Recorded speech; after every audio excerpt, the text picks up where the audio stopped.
Security guard है, वो छत पे बंदूक लेके एक जगह से दौड़ के मुगल गार्ड की तरफ आ रहा है, हम सब देख रहे हैं। वो डेस्क के पीछे बैठे थे और वो ना हमको देख के दौड़ के आए हमारे पास। तो उन्होंने मेरे माँ का हाथ पकड़े, you are the luckiest woman of the in the world.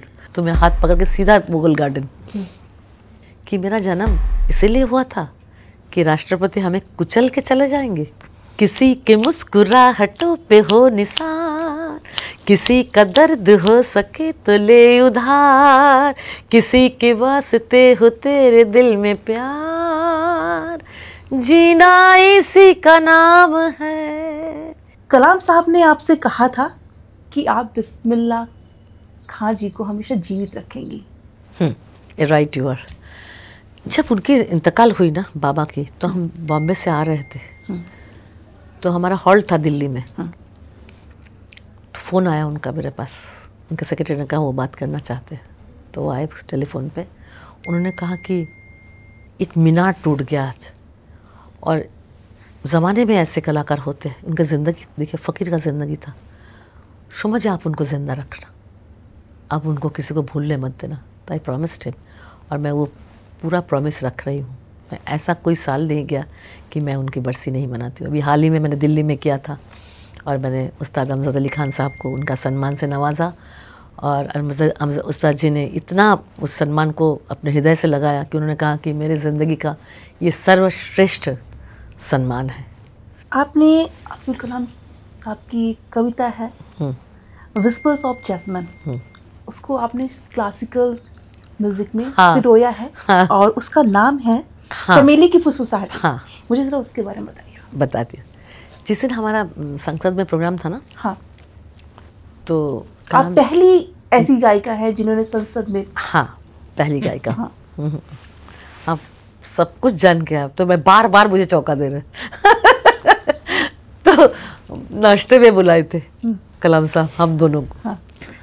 तो बाबा नहीं गए, तो मैंने कहा जब वही नहीं जाए तो हमारा कौन सा हस्ती। मेरा इतना उस समय उम्र कम था।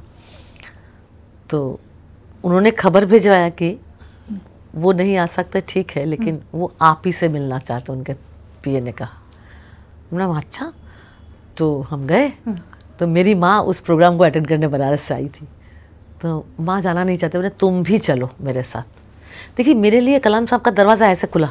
अब मैं आपको सच बता रही हूँ, एक प्रेसिडेंट का प्रोटोकॉल होता है कि जो जाएंगे उसी का नाम उनका ये, लेकिन हमारे लिए कुछ नहीं था उनके लिए उसी दिन से। तो शुभंकर जी, मैं और मेरी माँ गई। जैसे हम पहले, मैं हिंदी मीडियम स्कूल से पढ़ी हूँ, मैंने कॉन्वेंट स्कूल में नहीं पढ़ी हूँ। तो मेरा हेजिटेशन था इंग्लिश के लिए, तो वो मुझे तैयार कर रहे थे कि ही डजंट नो हिंदी ना। वो कलाम साहब जानते नहीं थे, ही डिडंट नो हिंदी उतना अच्छा नहीं। तो हमको ये तैयार कर रहे थे कि शुमा ऐसे बोलना कि ऑनरेबल प्राइम प्रेसिडेंट साहब, I am honoured you have invited me. अब जब मैं घुसने लगा, तुम छोड़ो तुम्हारे पढ़ाई लिखा, मैं जो हूँ वो अब हमको समझ लेंगे। तो कितनी देर सिखाया था आपने इनको ये लाइनें? पूरा इवनिंग से चल रहा था, पहले दिन इवनिंग से पढ़ाई लिखाई।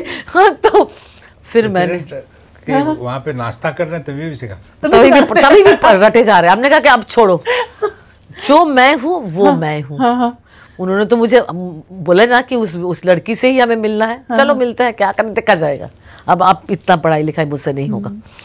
तो जैसे ही मैंने एंट्री की, आप यकीन मानिए डेस्क के पीछे थे, वो डेस्क के पीछे बैठे थे, और वो ना हमको देख के दौड़ के आए हमारे पास, दौड़ के आए, छोड़ के कुर्सी से उठकर। ये नहीं कि हमारे लिए इंतजार की, मैं वहां तक पहुंचूं।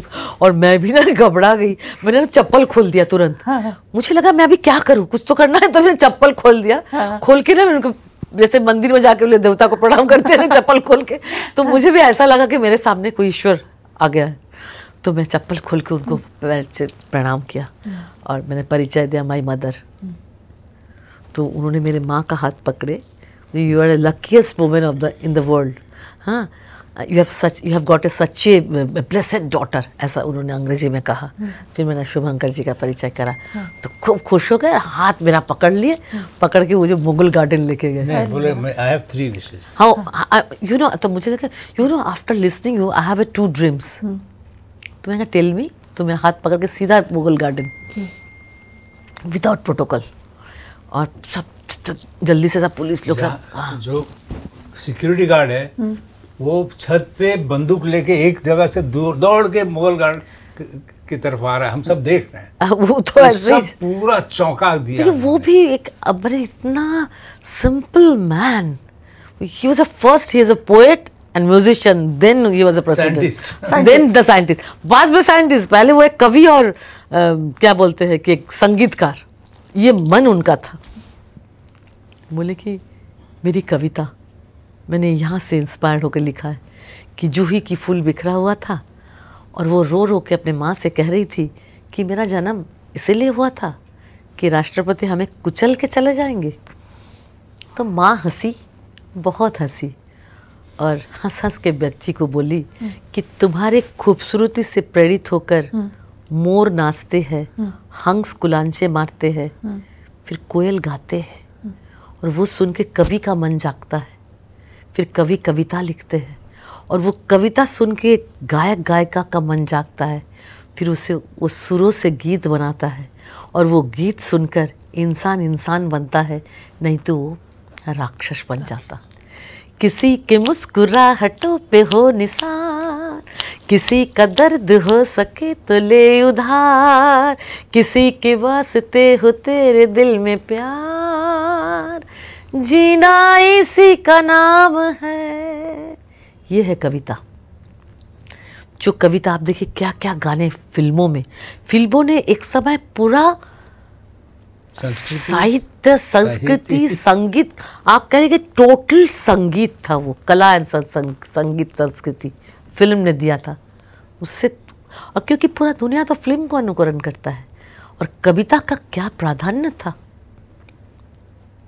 देखिए एक ज़माने में कविता से लोरी बनी, फिल्मों में लोरी गाया जाता था, राखी के ऊपर कितने गीत बने, शादी ब्याह का भी एक माहौल बनता था, उसमें भी अच्छे गीत होते थे, हमारे संस्कारों को लेके गीत बनते थे। आज का प्रॉब्लम है कि संस्कार नहीं रिफ्लेक्ट हो रहा है, आज कुछ और ही हो रहा है, वेस्टर्न इन्फ्लुएंस बहुत प्रभावी है। और जो गाने बन रहे हैं ना, शब्द प्रधान नहीं है। आपके कान में शब्द बाद में आएगा, पहले इंस्ट्रूमेंट पहले आएगा। I am right? हाँ, तो इससे क्या शब्द, देखिए अभी भी जब विदेशी डेलीगेट्स यहाँ आते हैं तो इंस्ट्रूमेंट्स प्रेजेंट की जाती है, आप जानते हो, या तो डांस, उनको शब्द समझ में नहीं आएगा। लेकिन देखो म्यूजिक इज यूनिवर्सल, शब्द भी उस पर 4 चांद लगाता है, समझ में भी नहीं आए। आप देखिए हम लोग कोरियन सॉन्ग सुनते हैं, हम लोग जापानीज सॉन्ग सुनते हैं, लेकिन हमको समझ में ना आए। आप संस्कृत देखिए, कितने लोगों को संस्कृत समझ में आती है, नहीं भी समझ में आए, उसका एक इफेक्ट होता है उस शब्द ब्रह्म का, उसको आप इग्नोर नहीं कर सकते।